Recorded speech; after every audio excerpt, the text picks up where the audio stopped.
área, efetivamente. Agora, a licitação que foi feita, ela permitia, primeiro, que se usasse o estaleiro, que a Petrobras tinha um arrendamento por 10 anos, que uma empresa que tivesse essa capacidade de gerenciamento e de inovação em projeto pudesse se habilitar e ganhar. E ela se habilitou e ganhou. Cumpriu todas as exigências legais e contratuais previstas. Um último questionamento com relação às doações da Engevix a partidos políticos. No caso, objeto da denúncia, doações para o Partido dos Trabalhadores. Como eram discutidas essas doações da pessoa jurídica Engevix? Normalmente eu recebia do Gerson ou do Antunes uma relação de pessoas, dizia, precisamos fazer esses pagamentos de doação de campanha porque nós combinamos isto. Não tenho outra informação. O senhor Antunes mencionou há pouco que havia reuniões em que os 3 sócios, o senhor, ele e o Almada, definiam prioridades, eram expostos motivos para certas doações. O senhor reconhece a existência dessas reuniões? Informais, não existiam reuniões formais nesse sentido. Informais, havia troca de informação. Olha, o Gerson pedia, preciso fazer esses daqui, o Antunes pedia, preciso fazer isso aqui. Eu nunca pedi nenhuma doação. O senhor alguma vez foi mencionado nessa reunião, ou o senhor mesmo pessoalmente participou de reuniões com o João Vacari Neto? Nunca participei, não o conheço. Foi em alguma dessas oportunidades mencionados acerca de pedidos de João Vacari Neto vinculados a obras da Petrobras? Não, eu nunca tive essa vinculação, nunca soube dessa vinculação. Houve uma doação de cerca de 4 milhões de reais, que, segundo revelado por Milton Pascovitch, teria se dado como uma retribuição em parte, ao valor dessa contratação das sondas pela Ecovix. O senhor teve conhecimento disso à época? Não, desconheço. E quem estabeleceu que essa doação deveria ser feita, desses cerca de 4 milhões de reais? Dr. Gerson, Dr. Antunes. Eu não sei qual doação foi feita por qual, que doações foram feitas. Doações ao diretório do partido. Sim, isso era usual. O número que eu tenho que em 2014 as doações atingiram 10 milhões de reais, e em 2010 atingiram 14 milhões de reais. O número global é o que eu tenho, eu não sei distinguir o que é de quem. Essas foram doações oficiais aos vários partidos políticos, através ou do Diretório Nacional, ou através de comitês de campanha. São absolutamente transparentes, constam da nossa contabilidade, constam do site do TSE. O senhor alguma vez determinou que fossem feitas doações ao Partido dos Trabalhadores? Eu autorizei, através de pedidos, que fossem feitos ao Diretório Nacional do Partido dos Trabalhadores ou ao Diretório Nacional do PMDB, não tenho, foram vários partidos e várias doações. Pergunto só em relação ao Partido dos Trabalhadores, porque é objeto dessa denúncia. Perfeito. Mas esses pedidos partiram de quem? Se existiam os pedidos partidos do Gerson ou do Antunes, eu os processava. Podia vir um e-mail dizendo, autorizo o pagamento de tanto ao Diretório Nacional do PT, me davam a conta do PT, eu solicitava para o pessoal da tesouraria proceder ao pagamento. Certo, satisfeito, excelente, obrigado. Você de acusação tem perguntas? Os defensores têm perguntas?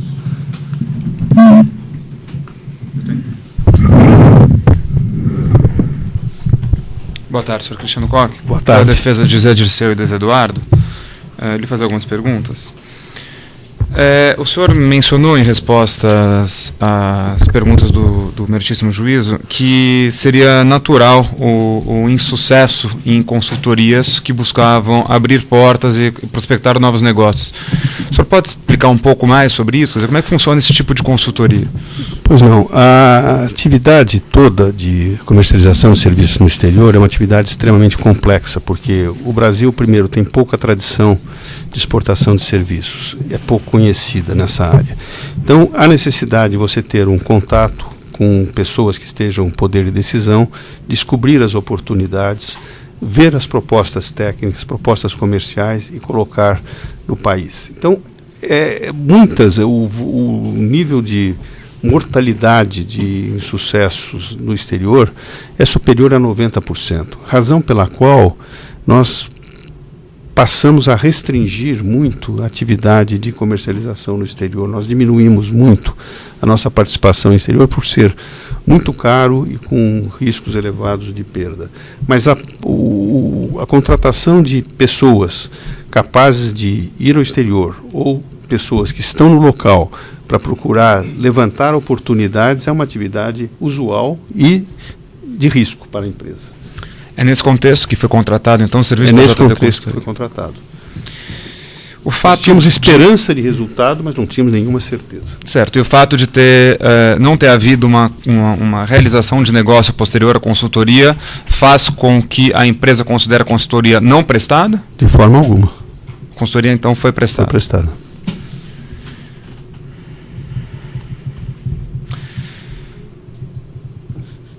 O senhor mencionou também, em resposta a perguntas do juízo, sobre a vantagem de estar vinculado ao nome de Zé Dirceu no Peru. Eu queria que o senhor esclarecesse também um pouquinho isso. O Zé Dirceu foi um ministro extremamente importante no governo, foi uma pessoa com um relacionamento com partidos similares ao PT muito grande na América Latina. Ele tem relacionamentos na Nicarágua, tem relacionamentos em Caracas, e tinha relacionamento no Peru, particularmente com o partido APRA, e ele tinha contatos excelentes lá, e ele apresentou pessoas extremamente importantes para meus sócios. Então, ter a JD na folha de pagamento representava algum ganho para a Engevix? Podia vir a representar. Muito obrigado. Outros defensores? Eu tenho. O senhor mencionou que havia contratos relativos a consórcios e contratos que não eram de consórcio. O senhor pode detalhar melhor isso em relação à sua atuação em cada situação? Nos contratos relativos a consórcios, eu não tinha nenhuma atuação. Por que não tinha? Eu queria que o senhor explicasse isso. Eu não tinha porque os consórcios tinham uma gestão autônoma. Eles tinham sua própria tesouraria, sua própria contabilidade, sua própria aprovação de pagamentos, até seu próprio jurídico era feito no âmbito do consórcio. No âmbito de contratos gerais da empresa, que envolviam a administração central que eu representava, os contratos passavam, eles vinham definidos das respectivas áreas, ou da área do Antunes, ou da área do Gerson, ou seja, ou da área de energia, ou da área de indústrias, vinham definidos, passavam por uma avaliação jurídica, se os termos dos contratos estavam corretos, se as empresas que seriam contratadas atendiam àquela definição de escopo previsto, e aí o contrato era formalizado. A formalização dos contratos exigia sempre 2 assinaturas. Uma das assinaturas era sempre a assinatura da área que estava gerindo o contrato, e a outra assinatura podia ser a minha assinatura algumas vezes. Não necessariamente era. Cronologicamente, o que vinha? Qual era a ordem dessas coisas? Primeiro era definida a contratação. Definida por quem? Definida pelo Gerson ou pela equipe do Gerson. Definida a contratação, escolhida a empresa que seria contratada, essa contratação era submetida ao jurídico. O jurídico dando ok, o contrato ia para a assinatura primeiro do Gerson e depois minha. Quando eram os dois. Podia ser, às vezes, podia ser um terceiro, podia ser um procurador que tivesse assinado e não o Gerson, podia ser o procurador que tivesse assinado e não eu, isso flutuava. Muito bem. Mas é certo que quando vinha para o senhor já havia aprovação da área? Já havia aprovação da área e já havia aprovação do jurídico. Pois bem. Salvo engano da minha parte, o senhor José Adolfo disse que fazia algumas reuniões com o senhor. Eu queria saber se isto existia e o que era tratado nessas reuniões. Raras, eventuais, e tratados não eram reuniões formais, eram reuniões informais, e era tratado normalmente se havia pagamentos em atraso que deviam ser feitos, se havia contratos que o Gerson tinha pedido para ser celebrado, que precisariam ser celebrados, precisaria agilizar esses contratos. O senhor se recorda que em alguma dessas reuniões se tratou a respeito do escopo dos contratos? Não sei dizer, doutor Antônio, não me lembro. Pois bem. Foi referida aqui uma entrevista que o senhor deu à Folha de São Paulo. O que eu queria saber é o seguinte, no dia da entrevista, o senhor Gerson estava preso? Estava. E eu estava extremamente preocupado com a situação dele e a situação da empresa, e fiz vamos dizer, um desabafo, dizendo, puxa, coisa injusta que a empresa está passando. O senhor também referiu várias vezes que o senhor teria visto um depoimento do senhor Gerson. Perfeito. Que situação isto ocorreu? O Gerson, quando prestou depoimento em juízo na outra ação penal, na anterior a esta, eu assisti pela internet o vídeo completo da entrevista dele, depoimento dele. E nesse depoimento ele mencionou explicitamente o assunto de lobby, o assunto de que todas as empresas pagavam, o assunto que existia em todos os contratos da Petrobras um pedágio, que quem estivesse lá era obrigado a arcar com o custo. Isso foi o depoimento dele. Então, eu vou lhe fazer uma afirmação, o senhor disse se eu estou certo ou errado. Então, se pode concluir, pelo que o senhor está informando agora, que a sua entrevista para o jornal foi calcada nessas informações que o senhor tinha a respeito desse vídeo que o senhor viu na internet. Perfeitamente, foi calcado nisso, exatamente.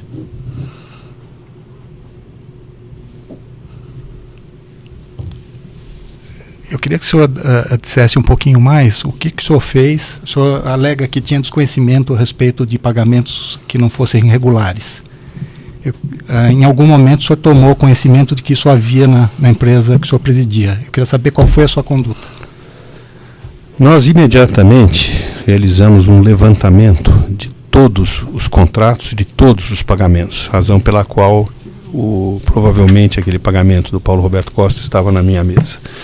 Esse levantamento foi feito em todos os contratos.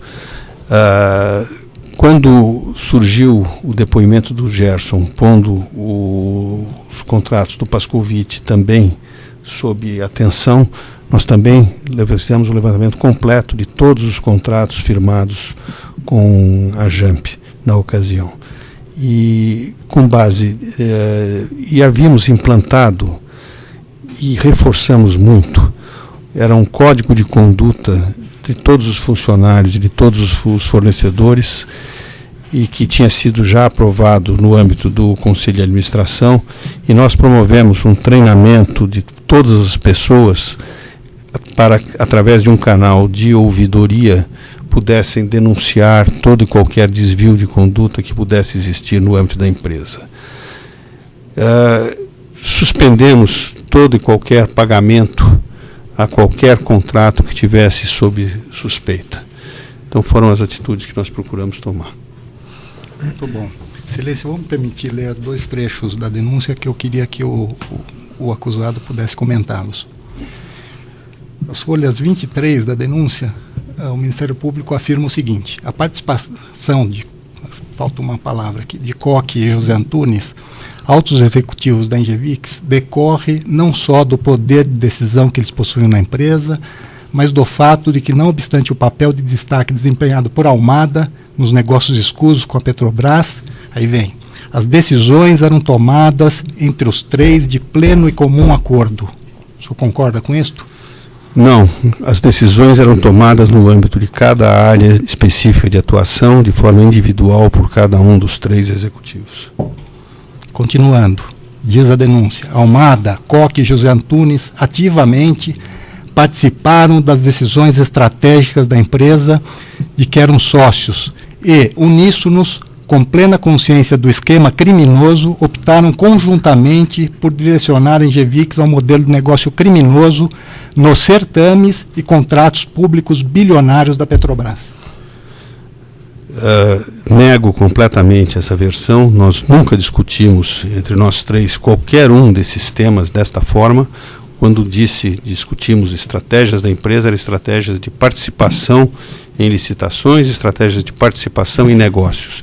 Jamais foi discutido participação desta forma. E reitero que nunca a empresa retirou um centavo sequer de contratos do setor público ou da Petrobras em benefício próprio. Sempre entregou as obras dentro dos preços contratados, e que isso levou, inclusive, em alguns casos, a prejuízos que estão ainda buscando reparação. As folhas ainda 23.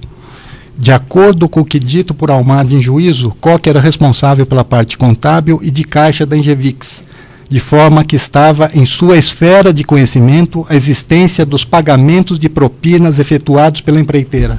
A primeira parte está correta, eu era responsável pela parte de contábil e financeira da empresa, não estava na minha esfera de conhecimento o pagamento de propinas, eu não tinha conhecimento de pagamento de propinas.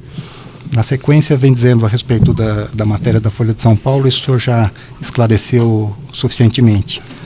E ao final deste parágrafo diz a denúncia: considerando que o artifício em relação à JAMP foi basicamente o mesmo, reforça-se que Koch também tinha conhecimento acerca da falsidade destes contratos com a Petrobras. Não fosse isso, Koch assina contratos ideologicamente falsos relativos à prestação de serviço, como se verá no tópico específico da lavagem de dinheiro. Eu não considero que nenhum dos contratos que tenham sido firmados tenha sido contrato falso. Eles foram contratos que foram feitos para a execução de serviço e, basicamente, não concordo com as afirmativas da denúncia.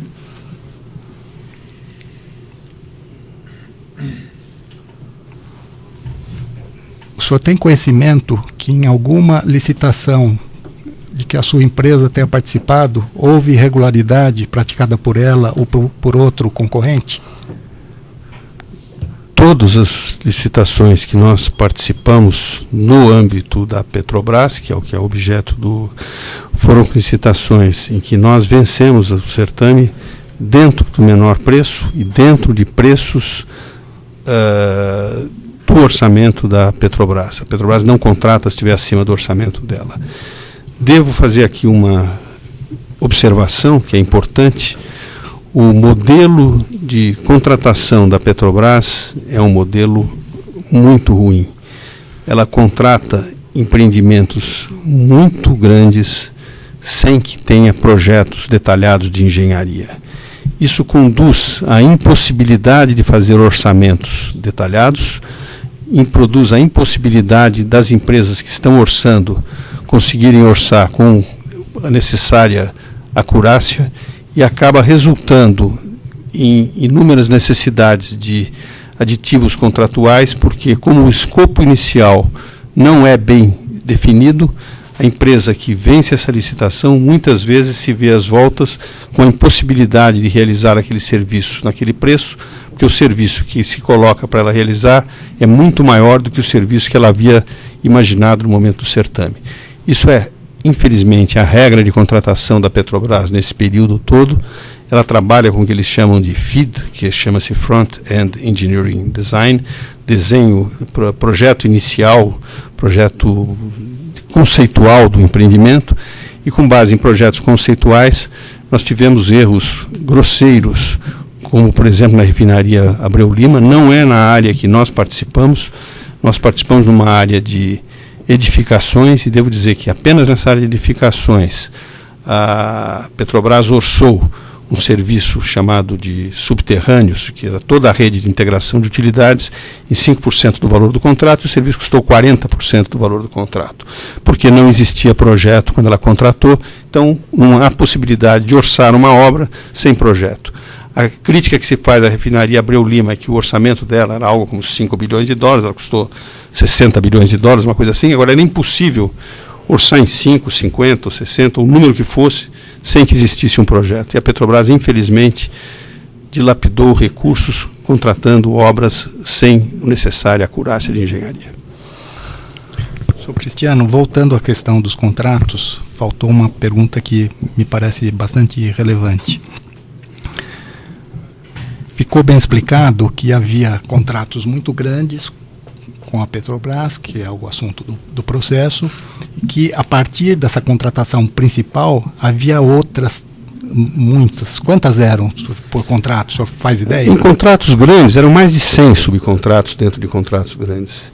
Em contratos, mas havia contratos de natureza, assim, de fornecimento de mão de obra para determinado empreendimento, que eram contratos não tinha subcontratação.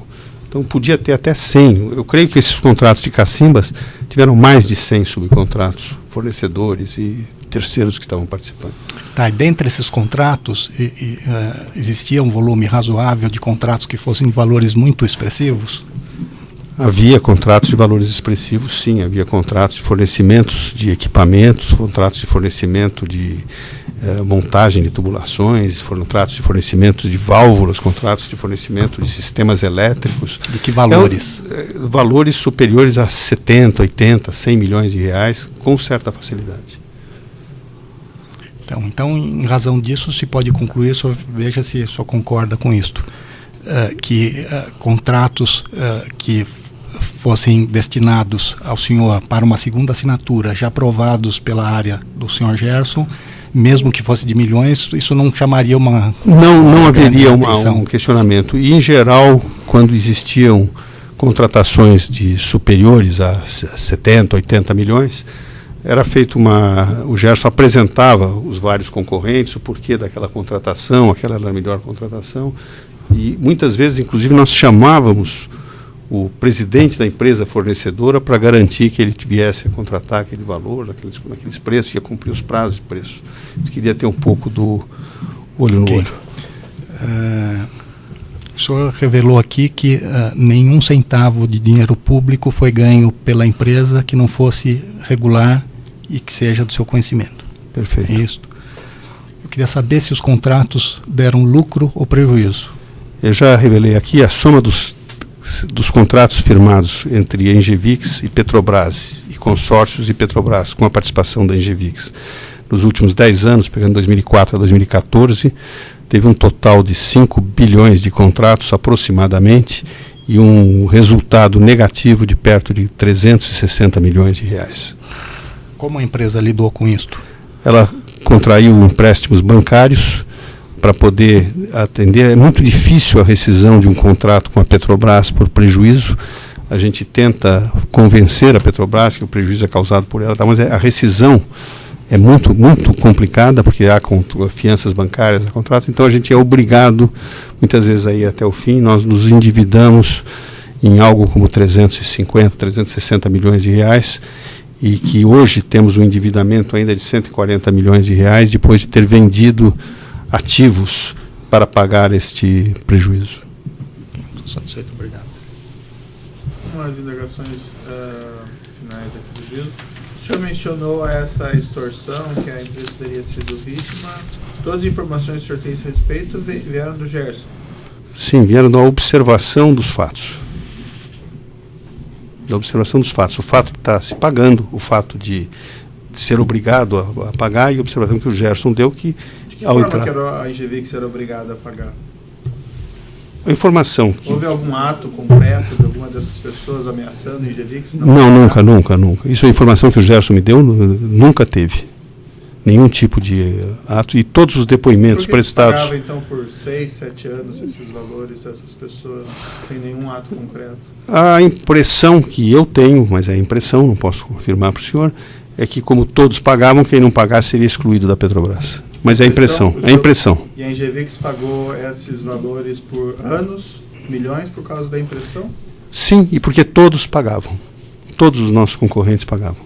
Então, se amanhã algum agente público solicitar a Engevix novos pagamentos, se houver impressão, vai ser pago? Excelência, as coisas mudaram. O senhor declara que existe uma situação injusta em relação à Engevix? Sim, eu declaro. O senhor acha que foi correto, então, esses pagamentos? Não, eu acho que a Engevix pagou porque era necessário pagar. Não fui eu que participei, eu sei que acho que pagou porque era necessário pagar. Eu acho que, como todas as empresas pagaram, não fomos nós que fomos oferecer pagamento. O pagamento veio pedido de fora. O senhor entende que extorsão significa alguém ser obrigado a fazer um pagamento? Entendo, acho que o termo foi mal usado por mim. Eu não tenho uma formação jurídica para saber a diferença entre extorsão, coação ou qualquer coisa desse tipo. Então, o senhor não tem conhecimento de nenhuma coação que a Engevix tenha sofrido? Não tenho conhecimento. Não, o que eu tenho de conhecimento nesse fato é que esse processo revelou que todas as empresas que participaram de trabalhos na Petrobras pagaram. Portanto, era uma prática da Petrobras de cobrar. E o senhor acha que as empresas têm alguma culpa nisso? Sinceramente, eu acho que não. Eu acho que não havia condições de não fazer na ocasião. Hoje eu não faria. Hoje eu não faria. E por que o senhor acha que não tinha condições de não pagar na ocasião? É muito difícil o senhor contratar um órgão com o poder e a força que tem a Petrobras, o maior contratante brasileiro, e que tem um poder de... Os contratos que a Petrobras celebra com as empresas são contratos leoninos, em que as condições são muito difíceis de serem atendidas. Se você aplicar o contrato, você pode quebrar a empresa. Então, a expectativa é que os contratos fossem administrados com justiça. Só isso que a gente queria. Tá bom. O senhor não conhece nenhum ato concreto dessas pessoas ameaçando a Engevix, é isso? Não conheço. Tá bom. Eu declaro encerrado aqui o depoimento do senhor Cristiano Koch.